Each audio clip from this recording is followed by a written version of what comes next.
ஒரு சின்ன அப்டேட்டு தான். அன்றைக்கி நம்ம சீனியருக்கு விதை போட்டோம்ல, இங்கே பாருங்கள் சீனியருக்கு விதை முளைச்சிருச்சு. தக்காளி விதை இப்போ தான் லைட்டாக துளுக்க ஆரம்பிச்சிருக்கு. மற்றபடி பீட்ரூட்டு கேரட்டு இதெல்லாம் இன்னும் வரலை.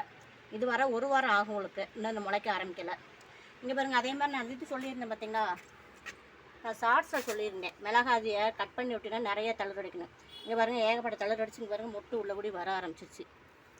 நல்லா நம்ம நிறைய கிளைகள் வந்து நிறைய மொட்டு வர ஆரம்பிச்சிச்சு. அதேமாதிரி இங்கே பாருங்கள் பாவக்காய் செடியில் எவ்வளோ பாவக்காய் கிடக்குன்னு பாருங்கள்.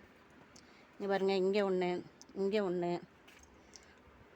பாவக்காவை தேட இந்த பாருங்கள் இங்கிட்ட அடியிலலாம் கிடக்கு பாருங்கள்.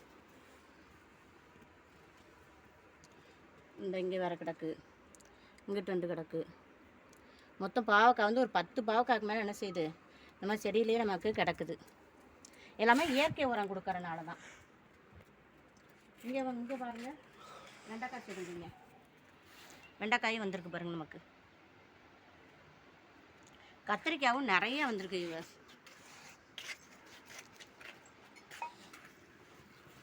இந்த ஒரு கத்திரிக்காய் கிடக்குது, இந்த இது குட்டியாக இருக்குது,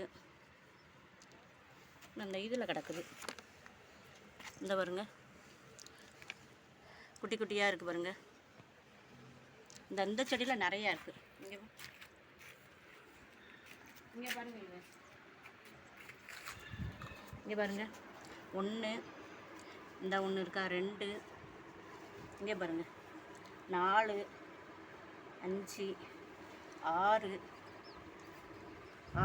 6 காய்கிட்ட என்ன செய்யுது. இந்த ஒரு செடியிலேயும் 6 காய் கிடக்கு நமக்கு. எவ்வளோ சூப்பராக வந்துருக்கு பாருங்கள்.